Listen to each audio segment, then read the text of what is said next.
ओम नमोरियंताणं नमो सिद्धाणं नमो आर्याणं नमो वज्रायाणं नमो लोहे सव्वसावणं मंगलं भगवान् वीरो मंगलं गौतमो कवि मंगलं कुन्दकुन्दार्यो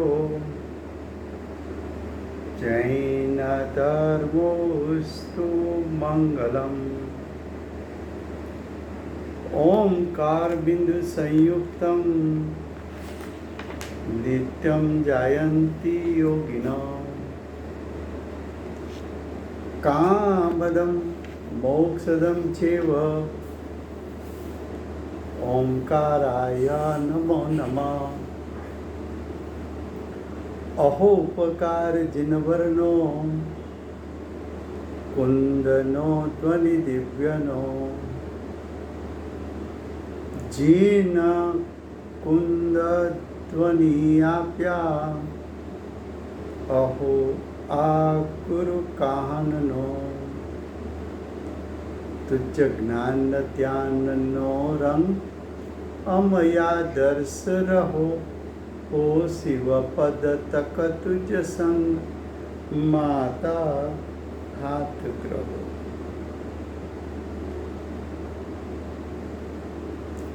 नमः समय साराय स्वानुभूत्या चकासते चित् स्वभावाय पावाय સર્વભાવાંતરછિદે।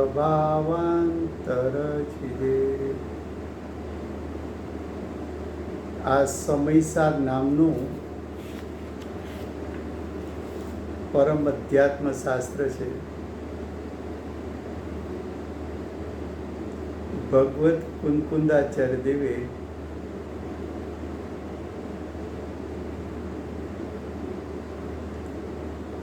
આ શાસ્ત્રની રચના કરી છે। શાસ્ત્રની શરૂઆત કરતા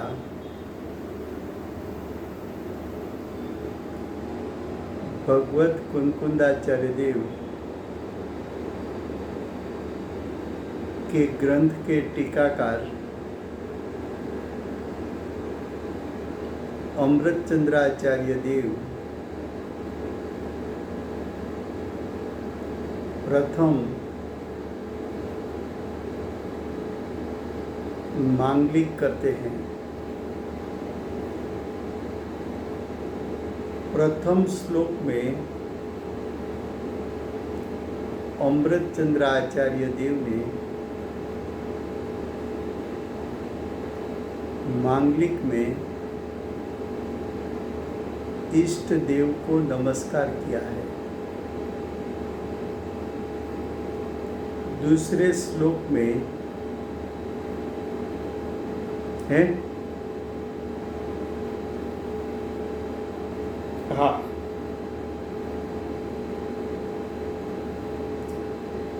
दूसरे श्लोक में आचार्य भगवान ने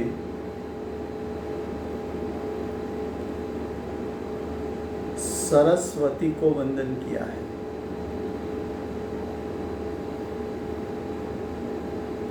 प्रथम श्लोक में नमः समयसाराय उसका अर्थ किया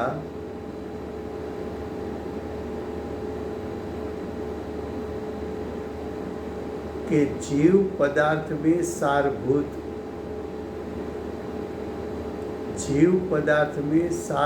का अर्थ है जीव पदार्थ में हितकारी शुद्धात्मा।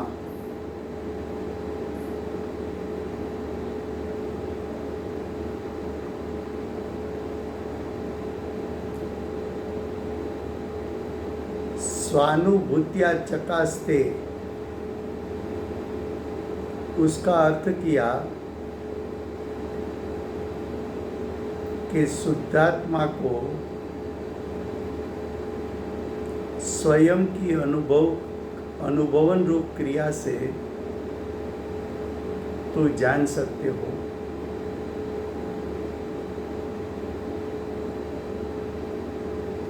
चित्त स्वभावाय, उसका अर्थ किया जिसका स्वभाव यानी शुद्धात्मा का स्वभाव चेतना गुण स्वरूप है।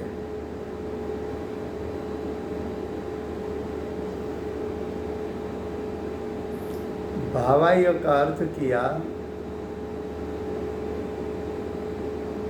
कि शुद्धात्मा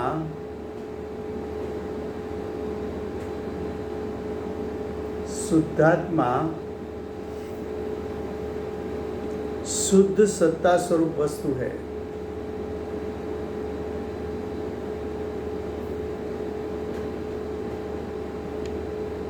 शुद्ध सत्ता स्वरूप वस्तु है और सर्व भावांतर छिदे, उसका अर्थ किया कि विश्व के सभी जीवाजीव पदार्थ, गति करने वाले पदार्थ, गति नहीं करने वाले पदार्थ, सर्व क्षेत्र सर्वकाल, उन सभी को एक समय में जानने वाले,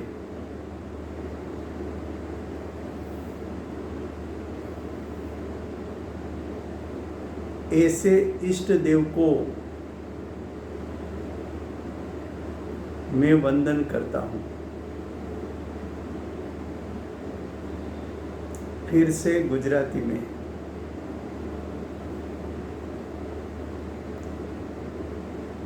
સમયસારની શરૂઆત કરતા ટીકાકાર આચાર્ય અમૃતચંદ્રાચાર્ય દેવ પ્રથમ શ્લોકમાં ઈષ્ટદેવને નમસ્કાર કરે છે। બીજા શ્લોકમાં સરસ્વતીને નમસ્કાર કરે છે। પ્રથમ શ્લોકમાં કહ્યું નમઃ સમય સારાય, એનો અર્થ કર્યો કે જીવ નામનો પદાર્થ એમાં સારભૂત શુદ્ધાત્મા, તેને મારા નમસ્કાર છે। એ શુદ્ધાત્મા કેવો છે? તો કે સ્વાનુભૂત્યા ચકાસ્તે,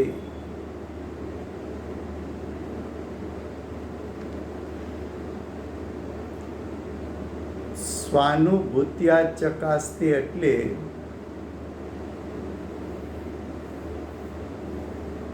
પોતાની જ અનુભવન ક્રિયાથી તેને જાણી શકાય છે।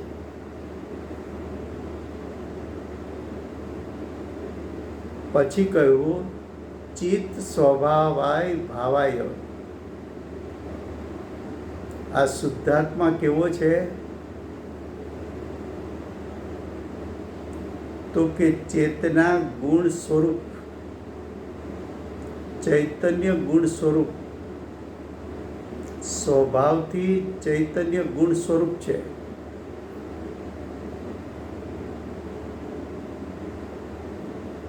ચિત્ત સ્વભાવાય ભાવાય, ભાવાય એટલે શુદ્ધ સત્તા સ્વરૂપ વસ્તુ। શુદ્ધાત્મા શુદ્ધ સત્તા સ્વરૂપ વસ્તુ કહેતા જેમાં અનંત ગુણો વસે છે, જેની સત્તામાં અનંત ગુણો વસી રહ્યા છે, એવો શુદ્ધાત્મા છે. પછી કહ્યું સર્વ ભાવાંતર છીદે. સર્વ ભાવાંતર છીદે એટલે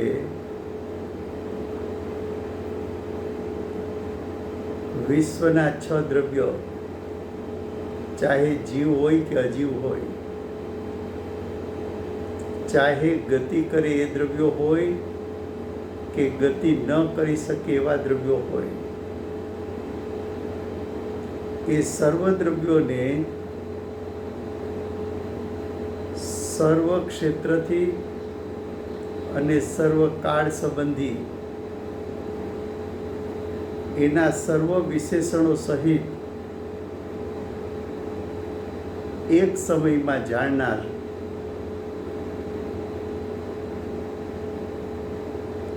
आवा जे इष्ट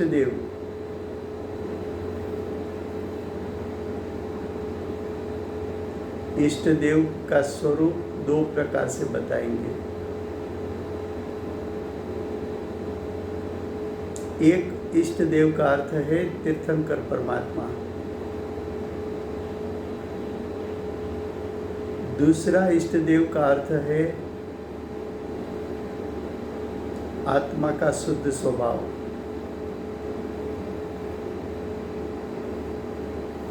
दोनों को इष्ट देव क्यों कहा?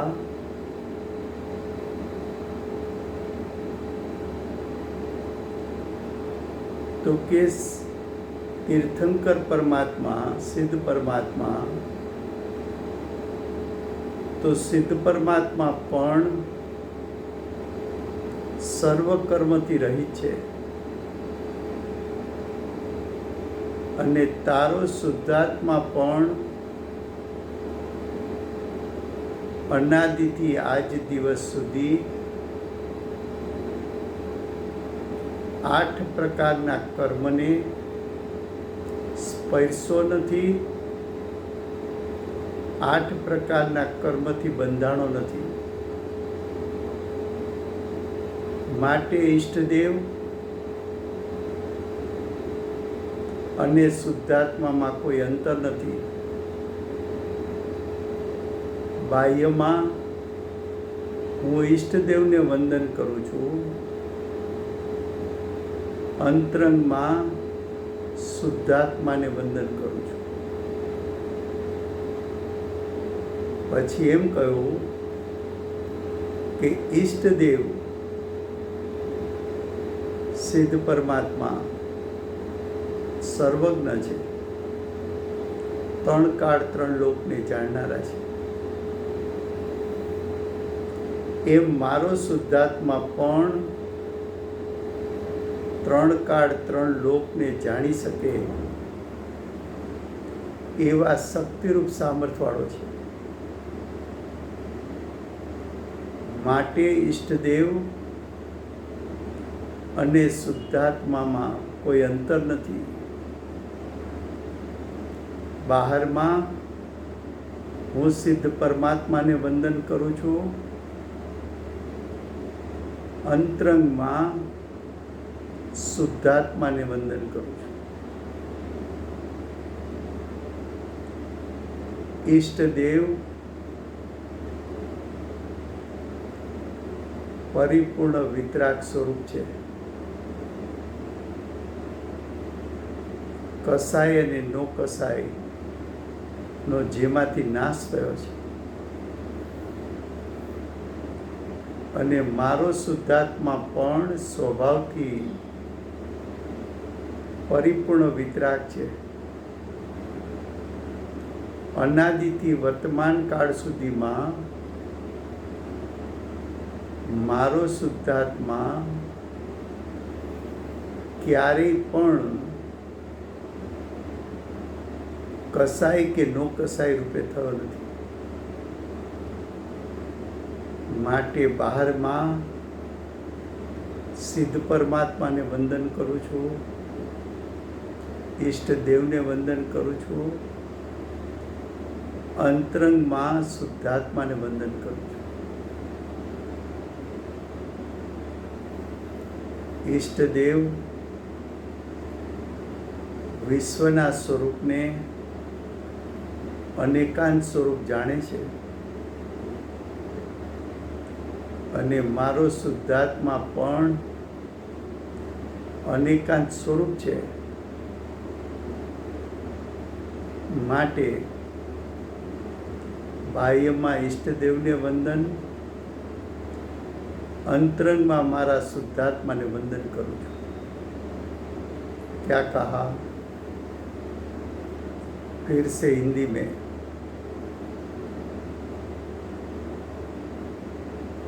अमृतचंद्र आचार्य देव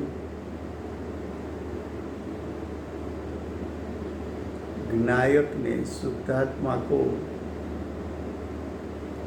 इष्ट देव कहते हैं.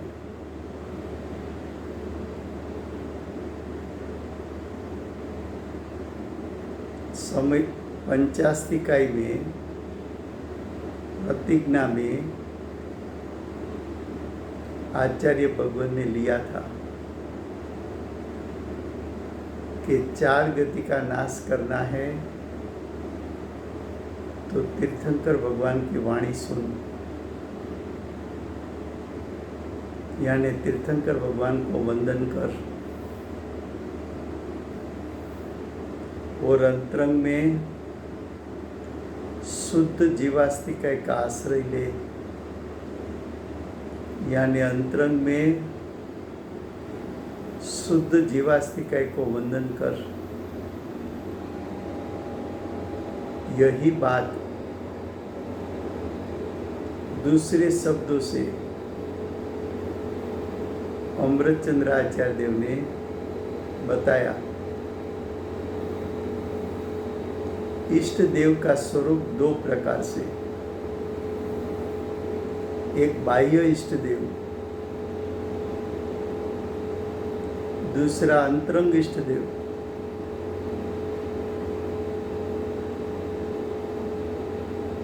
बाह्य इष्ट देव सर्व घाती कर्म से रहित औरियन परमात्मा. घाती अघाती कर्मों से रहित तो सिद्ध परमात्मा.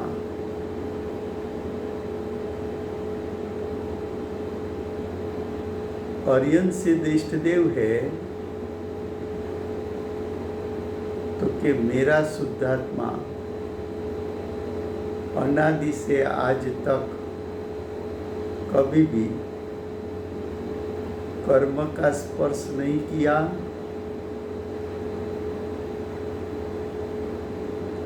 और 8 कर्म से कभी बंधा नहीं है. इसलिए मेरा शुद्धात्मा भी इष्ट देव है.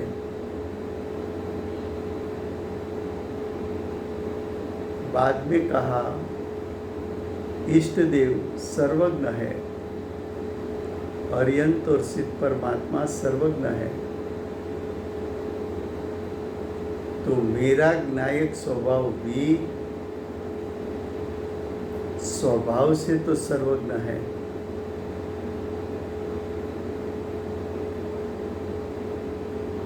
बाह्य में अर्यन सिद्ध को वंदन करूंगा तो अंतरंग में मेरे शुद्धात्मा को वंदन करता हूँ.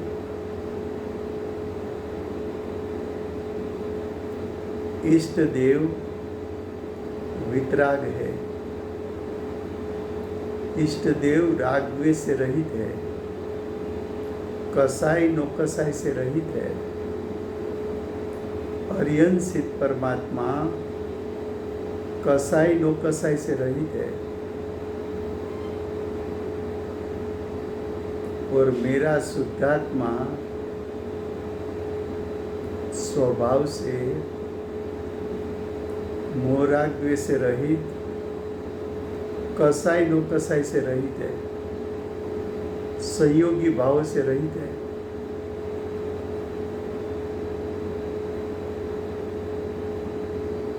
इष्ट देव उसकी वाणी में अनेकांत का स्वरूप आता है और मेरा शुद्धात्मा तो स्वभाव से अनेकांत स्वरूप है।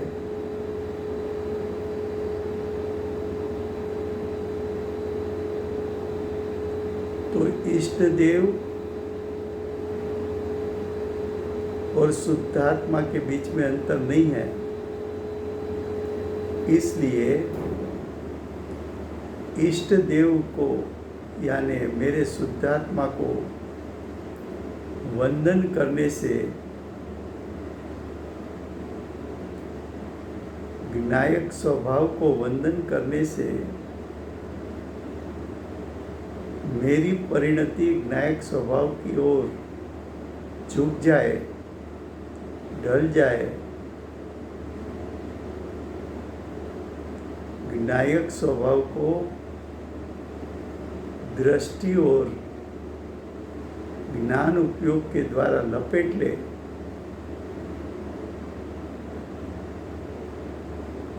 तो वही मेरा ज्ञायक स्वभाव मेरे लिए इष्ट देव है। तो देखो उसका भावार्थ, प्रथम श्लोक का भावार्थ। हाँ जी,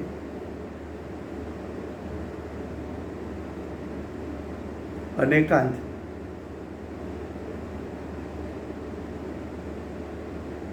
अनेकांत हाँ, એ ભાવાંતર છીદેનો અર્થ છે ને શ્લોકની પહેલા શ્લોકની ટીકાની પહેલા પેજની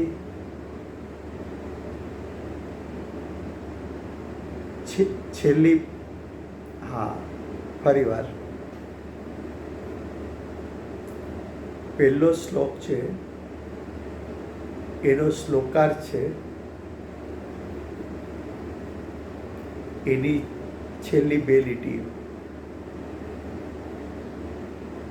એમાં લખ્યું છે કૌંસમાં હવે સંભળાય છે તમારો અવાજ મને આવે છે હા એટલે ક્યારેક ન સંભળાય ને તો 1 મિનિટ પેશન્સ રાખજો એટલા માટે કે મારા ફોન ઉપર બીજા કોઈનો ફોન આવે ને તો બ્લોક કરે છે ફોનને તો ફરીવાર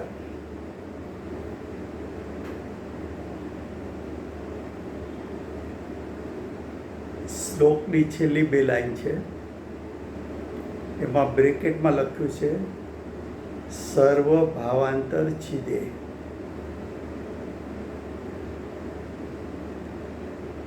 સર્વ ભાવાંતર છિદે પછી એનો અર્થ કર્યો છે ગુજરાતીમાં પોતાથી અન્ય સર્વ જીવાજીવ જીવાજીવ એટલે જીવ અને 5 અજીવ દ્રવ્યો ચરાચર ચરાચર એટલે ગતિ કરી શકે એવા અને ગતિ ન કરી શકે એવા જીવ પૂતગલ ગતિ કરી શકે છે બાકીના 4 દ્રવ્યો ગતિ કરી શકતા નથી એવા ચરાચર પદાર્થોને સર્વક્ષેત્ર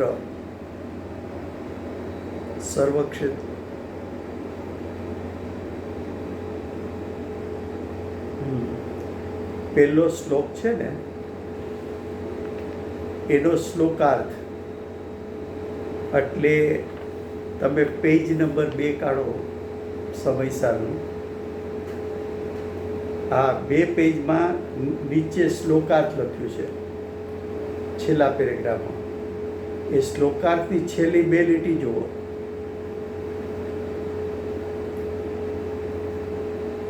ઓકે હવે ત્યાં શબ્દો લખ્યા છે સર્વ ભાવાંતર છિદે એનો અર્થ લખ્યો છે પોતાથી અન્ય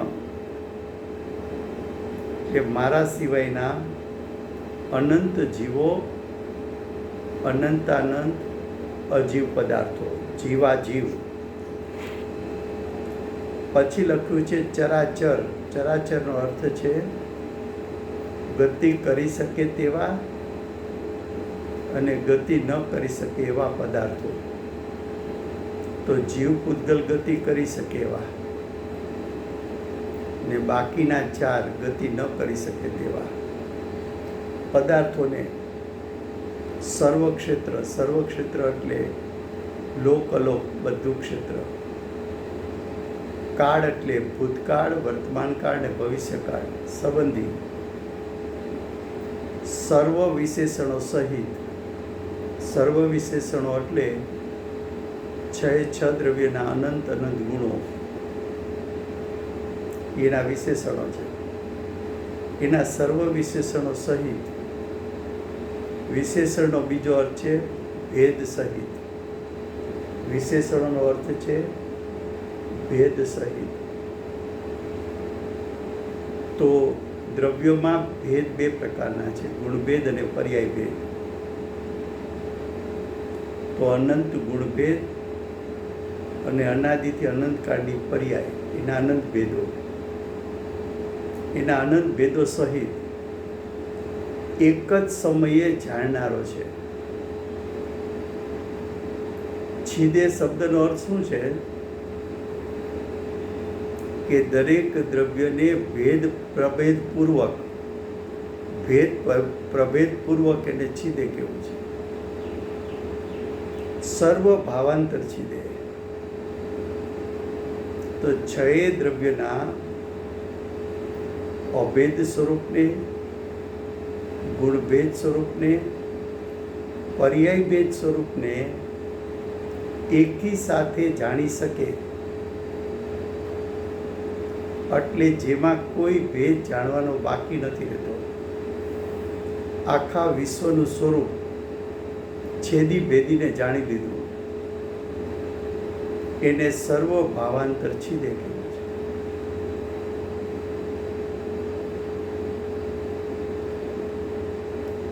હવે ભાવાર્થ.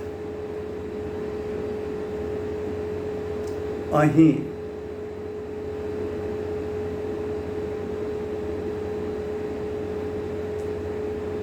એટલે એનું વિશેષ વિવેચન કરીને, મીમાંસક એટલે વિશેષ વિવેચન કરીને જાણવું, બધે પડખેથી જાણી લેવું એનું સ્વરૂપ.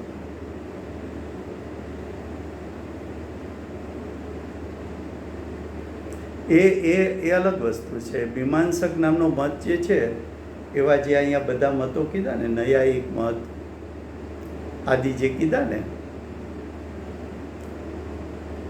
હા, એટલે મને એ ખ્યાલ ના આવ્યો કે અહીંયા જે શબ્દ પ્રયોગ કર્યો છે માટે પૂછે છે, એટલે મેં મીમાંસકનો જનરલ અર્થ કર્યો. જો મુખ્ય મતો જે આપ્યા છે ને, એમાં એક નાસ્તિક મત કયો, પછી એક નાસ્તિક મત કયો, એક નૈયાયિક મત કયો.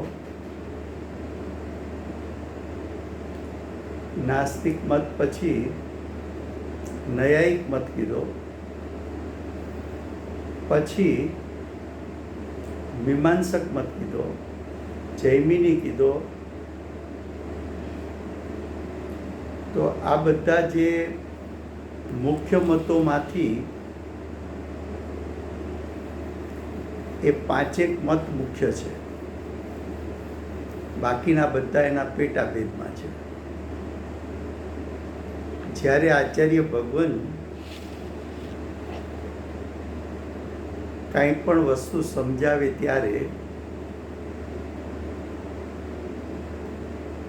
ખોટા મતના નિષેધપૂર્વક સમજાવે છે. શું કહ્યું? સમજાવવાની જે પદ્ધતિ પાંચ છે એમાં એક મતાર્થ છે. મતાર્થનો અર્થ છે મતનું નિરાકરણ કરવું. મતનું નિરાકરણ કરવું એટલે જે મતોના અભિપ્રાય જૂઠા છે એને જૂઠા સાબિત કરવા.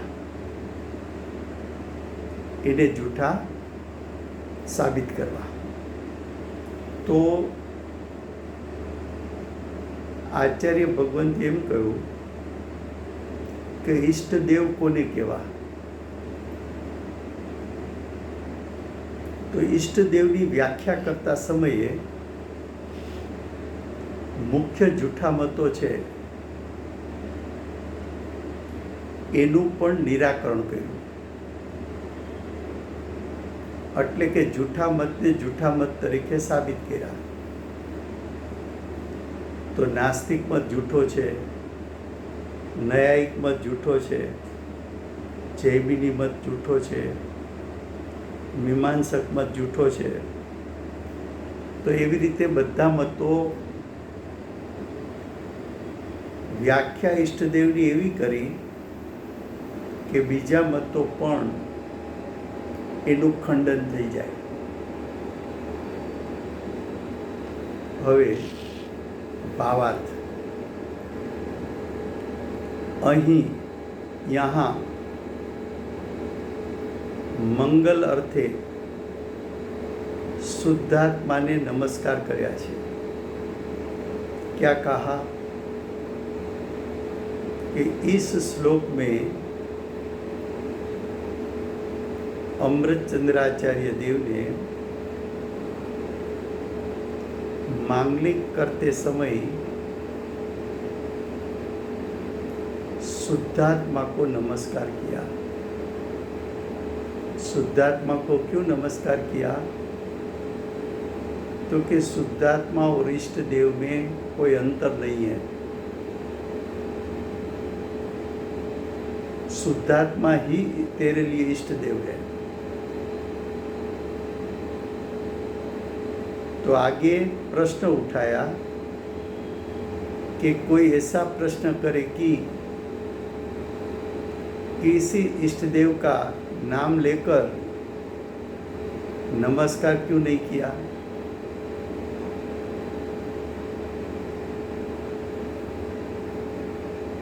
तो उसका अर्थ, उसका समाधान कि वास्तविकपणे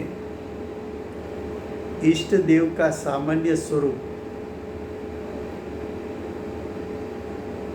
अर्यंसित परमात्मा का स्वरूप कैसा है?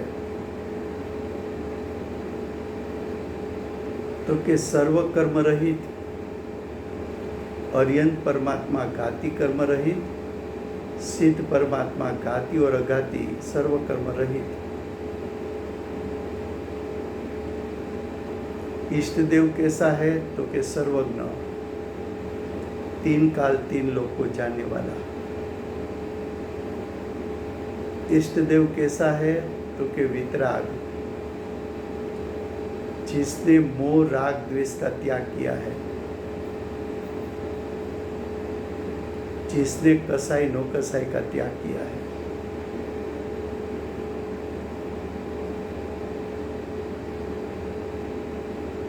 उसके बाद बताया कि इष्ट देव का सामान्य स्वरूप सर्वकर्म रहित, सर्वज्ञ, वितराग, शुद्ध आत्मा ही है. तो शुद्धात्मा और इष्ट देव में कोई अंतर नहीं है. अंतर क्यों नहीं है? कि शुद्धात्मा अनादि काल से आज तक कभी कर्म का स्पर्श नहीं किया, कर्म से बंधा हुआ नहीं है. इसलिए शुद्धात्मा भी सर्वकर्म रहित है. शुद्धात्मा में सर्वज्ञत्व शक्ति है. उसमें तीन काल तीन लोग को जान सके ऐसा शक्ति रूप सामर्थ्य है, इसलिए शुद्धात्मा भी सर्वज्ञ है, इष्ट देव भी सर्वज्ञ है। शुद्धात्मा स्वभाव से अनादि से अनंत काल तीनों काल वितराग है। इष्ट देव भी वितराग है।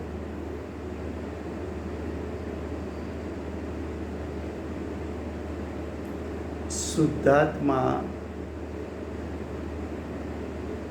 अनेकांत स्वरूप है, स्याद्वाद स्वरूप है, और इष्ट देव भी अनेकांत का स्वरूप को जानने वाला और दिव्य ध्वनि के द्वारा अनेकांत के स्वरूप को बताने वाले हैं। तो शुद्धात्मा और इष्ट देव में कोई अंतर नहीं है।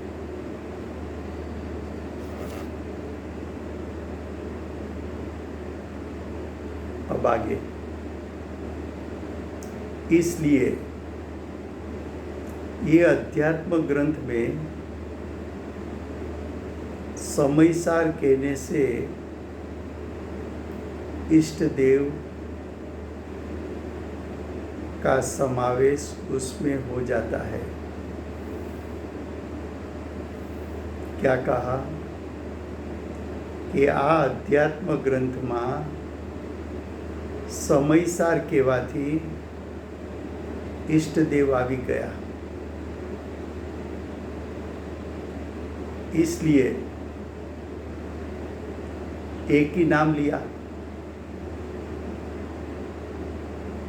इष्ट देव के नाम तो बहुत है।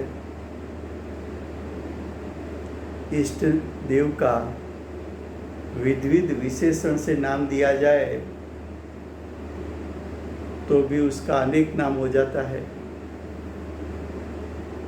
लेकिन हमने एक नाम ऐसा दिया जिसमें सभी बात, इष्ट देव के गुणों की सभी बात उसमें समा जाती है। देखो, आचार्य भगवान अमृतचंद्र आचार्य देव श्रुत लब्धि के धारक एक शब्द में अनेक भावों को समाविष्ट कर सके, ऐसी उसकी कथन शैली की ताकत है। अब आगे, एक नाम लेने से अन्य मतवादियों के मत पक्ष का विवाद करते हैं, वो सर्व का निराकरण। क्या कहा कि एक से अधिक शब्द प्रयोग करेंगे तो उसमें से अनेक अर्थ निकाल के वाद विवाद खड़ा कर देंगे, लेकिन हमने शब्द प्रयोग ऐसा किया जिसमें वो वाद विवाद नहीं कर सकते। अब आगे, समयसार का विशेषणों का वर्णन किया और अन्यवादियों जिसको इष्टदेव नाम लेते हैं उसमें इष्ट शब्द का अर्थ घटित नहीं होता है। कोई अन्य अपेक्षा से बाधाएं आती है।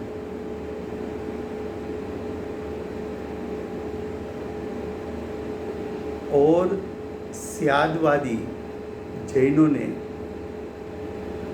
तो सर्वज्ञ वितराग शुद्धात्मा इष्ट है।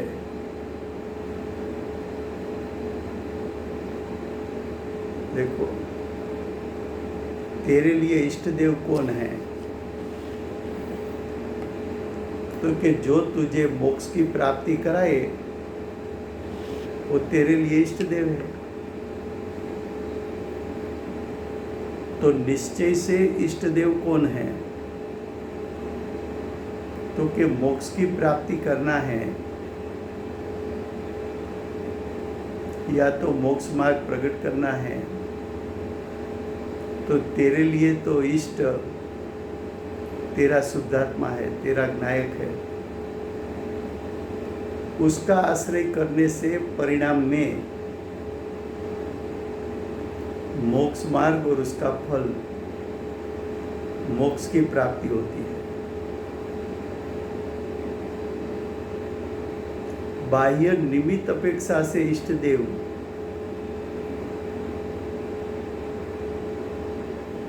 पंच परमेष्टि उत्कृष्ट निमित्त अरिहंत और सिद्ध परमात्मा इष्ट देव है।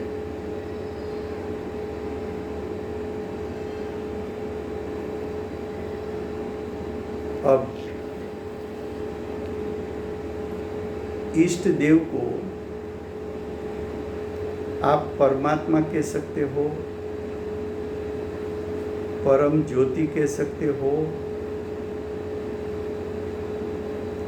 परमेश्वर कह सकते हो,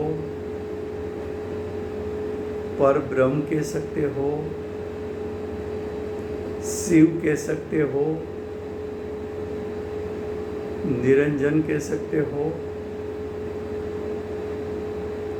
निष्कलंक कह सकते हो, अक्षय कह सकते हो, अव्ययी कह सकते हो, शुद्ध कह सकते हो, बुद्ध कह सकते हो, अविनाशी कह सकते हो, अनुपम कह सकते हो,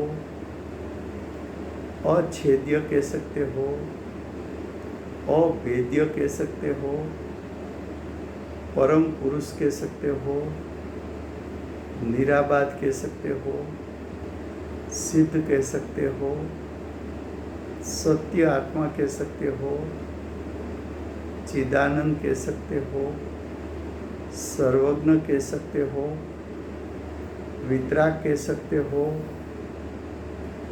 अरहंत कह सकते हो, जीन कह सकते हो, आप्त कह सकते हो, भगवान कह सकते हो, समय सार इत्यादि हजारों नामों से कह सकते हो। ये सर्व नामों कथनचित सत्यार्थ है।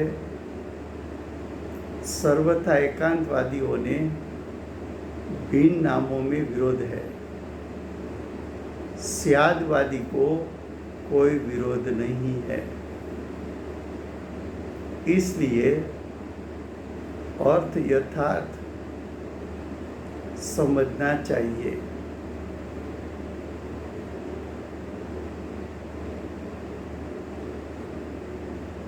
उसके लिए एक पद बताया, प्रगटे निज अनुभव करे, सत्ता चेतन रूप सौज्ञाता लखीने नमो, समय सार सहुभू।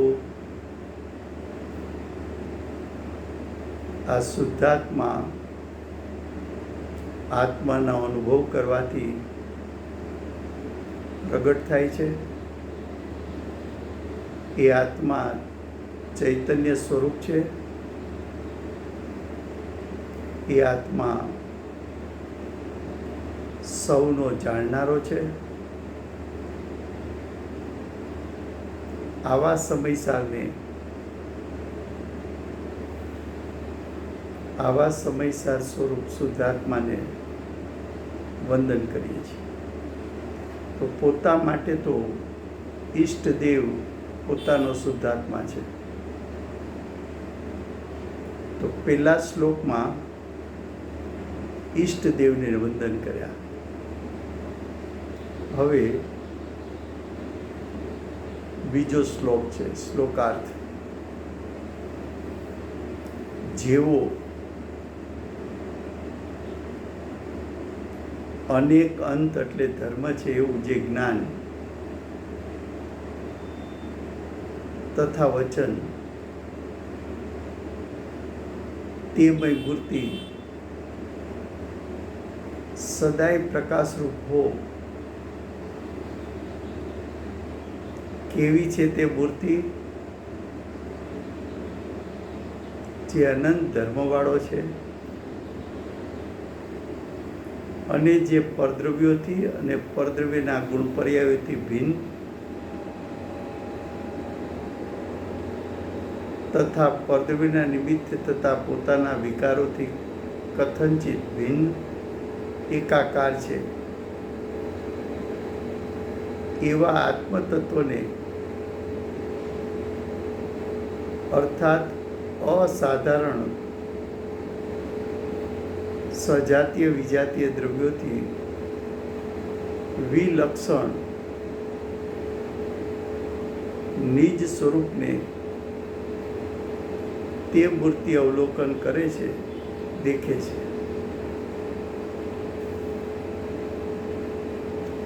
આ શ્લોકમાં સરસ્વતીને વંદન કરવું છે. એટલે કે અનેકાંત વસ્તુના સ્વરૂપને દેખાડનારી વાણી એને વંદન કરવું છે.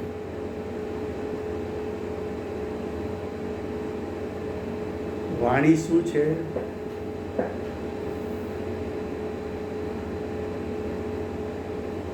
પરિવાર. અનેકાંત કોને કહેવાય?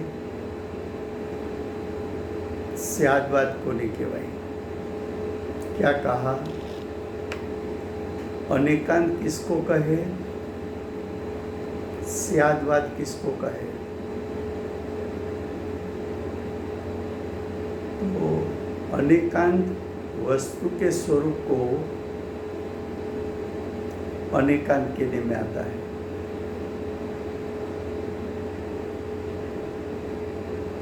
और वस्तु के स्वरूप को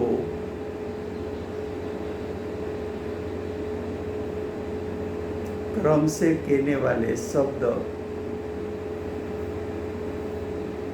उसको स्यादवाद कहने में आता है. स्याद का अर्थ है कथनचित, वाद का अर्थ है कथन, कथनचित कथन. कथनचित कथन का अर्थ क्या है?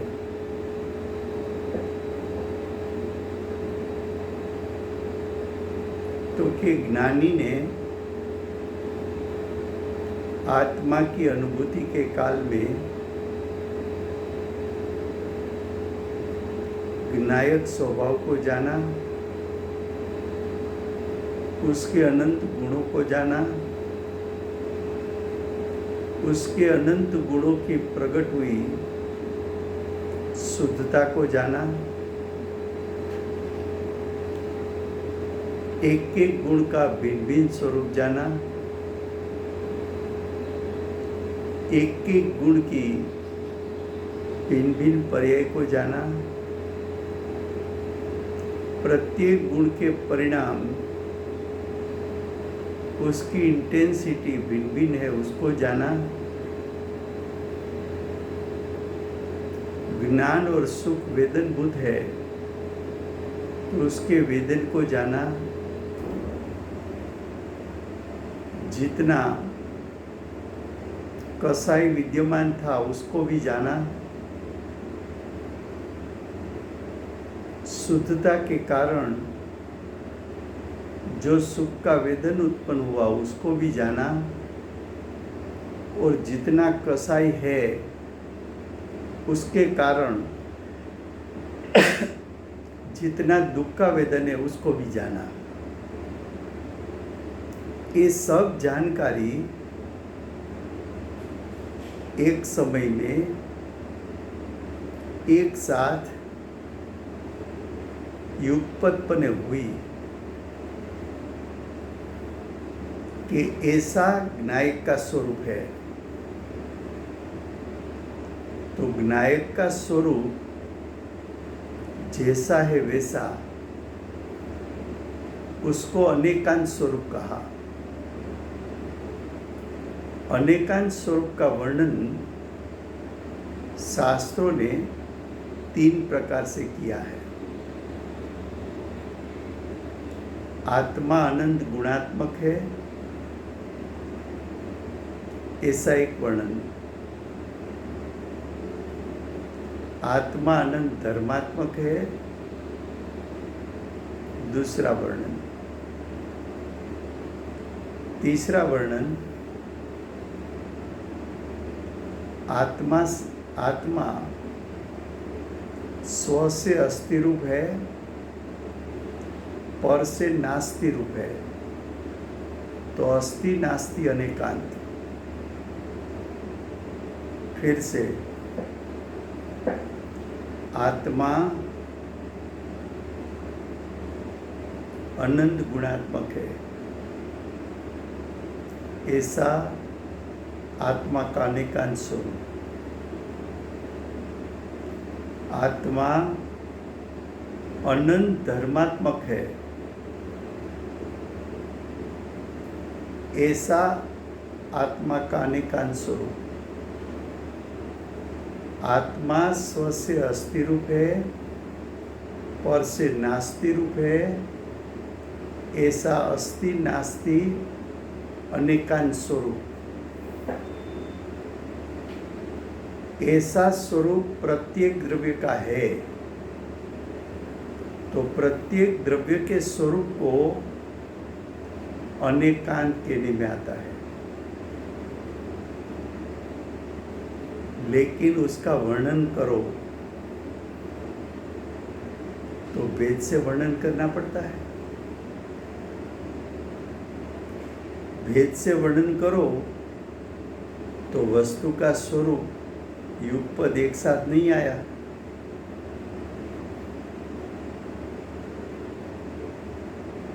तो शब्द में ऐसी ताकत नहीं है, ज्ञान में ऐसी ताकत है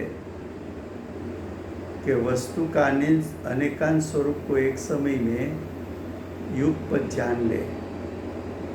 ऐसी ज्ञान में ताकत है, लेकिन शब्द में ऐसी ताकत नहीं है कि अनेकांत वस्तु स्वरूप को युगपद एक साथ शब्द के माध्यम से कह सके। अनेकांत स्वरूप ज्ञान के द्वारा जाना। जिस ज्ञानी ने जाना वो ज्ञानी उपदेश तो शब्द के माध्यम से देंगे। तो शब्द के माध्यम से उपदेश दिया तो वस्तु के स्वरूप को क्रम से कह सकेंगे। क्रम से वस्तु का स्वरूप बताएंगे तो प्रत्येक कथन में वस्तु का स्वरूप कथनचित आएगा, किंचित आएगा, थोड़ा आएगा।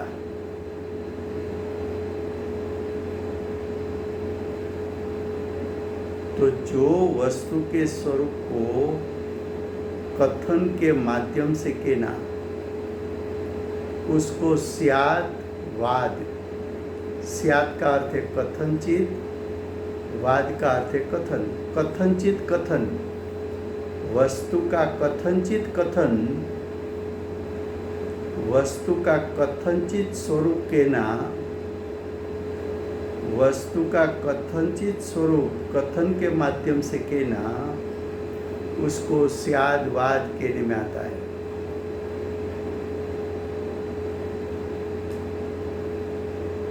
फिर से गुजराती में, શાસ્ત્રોમાં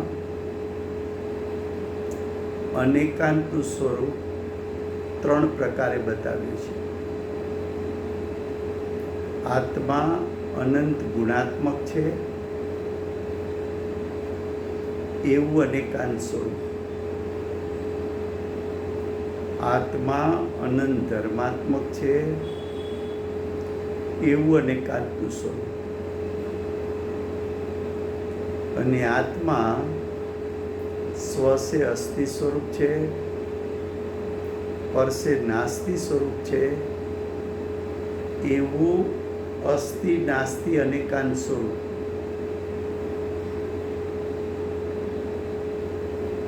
જેમ આત્મા અનંત ગુણાત્મક છે, અનંત ધર્માત્મક છે અને અસ્થિ નાસ્તિ અનેકાંત સ્વરૂપ છે, એમ 6 દ્રવ્યો અનંત ગુણાત્મક છે, અનંત ધર્માત્મક છે, સ્વસે अस्थि स्वरूप और पर से नास्ति स्वरूप है. પરથી નાસ્તિ સ્વરૂપ છે. હવે જ્ઞાનીને આત્માની અનુભૂતિના કાળે ભાવશ્રુત જ્ઞાન અથવા કેવળ જ્ઞાનમાં આત્માનું સ્વરૂપ જાણ્યું ત્યારે આત્માનો જ્ઞાયક સ્વભાવ જાણ્યો છે. એના અનંત ગુણો અનંત ધર્મો જાણ્યા છે. અનંત ગુણોમાંથી પ્રગટ થતી આંશિક શુદ્ધતા જાણી છે, આંશિક અશુદ્ધતા જાણી છે. દરેક ગુણના પરિણામની ઇન્ટેન્સિટી વિધવિધ છે એને પણ જાણી છે. અનંત ગુણોની શુદ્ધતા પ્રગટ થઈ એના વેદનને જાણ્યું છે.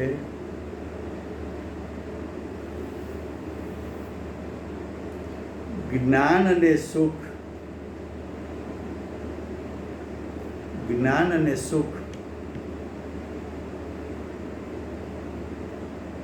એ જ્ઞાન અને સુખ વેદનભૂત છે એના વેદનને જાણ્યું છે. જેટલી શુદ્ધતા પ્રગટ થઈ એ સુખરૂપે વેદાણી એને જાણી. જેટલો કસાય વિદ્યમાન છે એને જાણ્યો. જેટલો કસાય છે એટલું દુઃખનું વેદન થયું એ જણાણું. આ બધું જ્ઞાન યુગપદ એકી સાથે જાણી શકે છે. એવું આત્માનું સ્વરૂપ જે જ્ઞાનમાં જણાણું એ આત્માના સ્વરૂપને અનેકાંત કહેવાય. દરેક દ્રવ્યને પોતપોતાનું અનેકાંત સ્વરૂપ છે. 6 દ્રવ્ય અનેકાંત સ્વરૂપ છે. હવે જ્ઞાનીએ તો અનુભૂતિના કાળે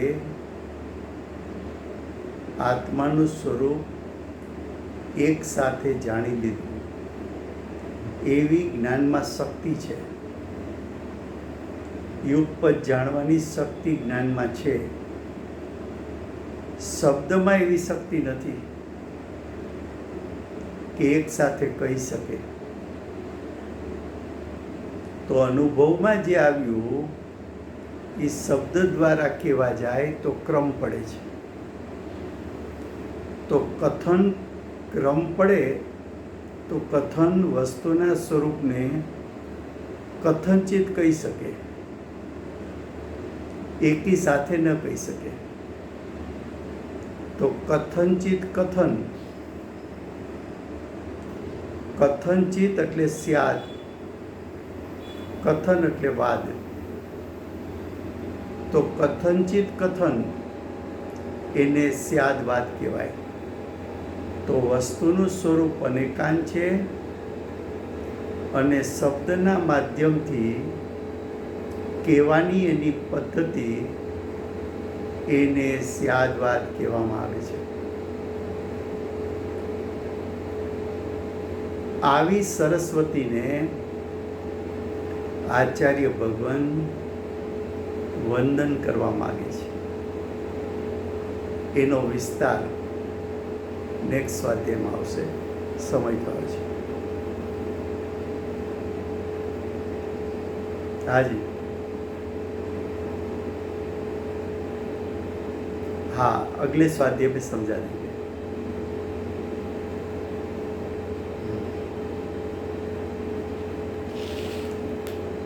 समय हुआ है. हाँ, હવે એક જાહેરાત કરું છું કે જે બેનશ્રીના જાતિસ્મરણ દિન નિમિત્તે અનુબેન શેઠ પરિવારથી 3 લાખ રૂપિયા આવ્યા છે. મારા મધર તરફથી 1 લાખ રૂપિયા છે. બીજું રૂપાબેન દોશીએ 21,000 લખાવ્યા છે. 10,000 રૂપિયા સુવર્ણાબેને લખાવ્યા છે. અને કોઈ ओके सुहानी बेन हाँ, तो सुहानी बेन की ओर से आया है. तो हाँ, लखनऊ की ओर से. ओके,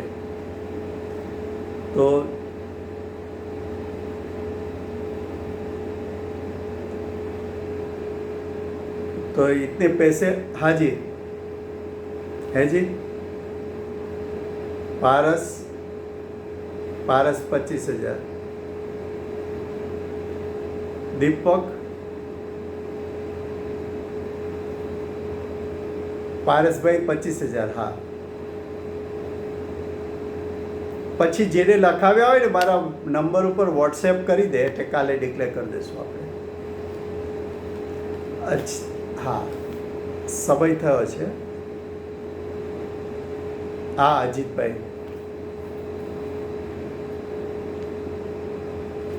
ओके, मुझे व्हाट्सएप कर देना तो या क्या मेरे यादी में रहे.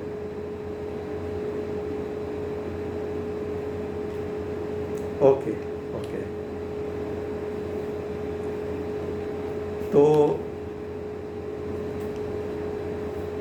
એટલે હંમેશ માટેનું એટલે એવી રીતે કે દર વર્ષે જાતિસ્મરણ દિન ઉજવાય ત્યારે તે નિમિત્તે થતું મંડળ વિધાન એટલે પૂજા એ પણ એ મંડળ તરફથી થાય.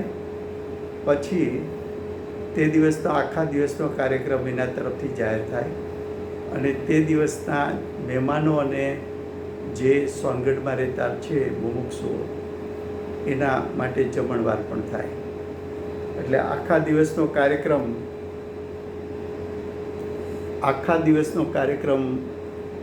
એ આપણા જાતિસ્મરણનો દિવસ આવશે ચૈત્ર વદ આઠમ. અને મહા મહિનામાં જે છે એ કુનકુદાચાર્ય દેવ પદવી દિન આવે છે. તો ના, કુનકુદાચાર્ય દેવનું અલગ થશે, એમના દિવસે થશે. એ અમેરિકા તરફથી એક 15 લાખ રૂપિયા એમણે આપ્યા છે. અને આપણું જે આ સ્વાધ્યાય ગ્રુપ છે એના તરફથી આ બેનશ્રીના જાતિસ્મરણ દિવસનું થશે. એ ચૈત્ર વદ આઠમે થશે. અને જે કુનકુદાચાર્ય દેવનો પદવી દિન છે એ માગસર વદ આઠમે છે.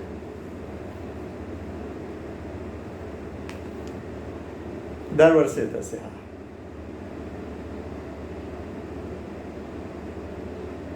આ દર વર્ષે થશે આ પદ્ધતિ.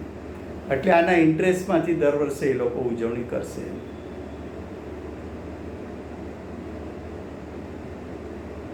હાજી હાજી હા હા હા. તો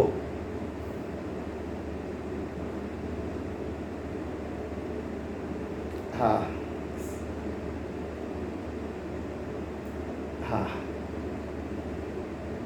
તો હવે જય કોણ બોલાવે છે?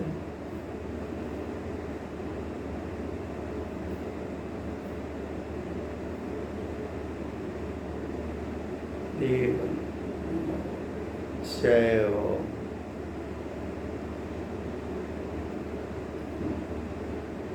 જય હો. જય હો. જય હો. જય હો. જય હો. જય હો.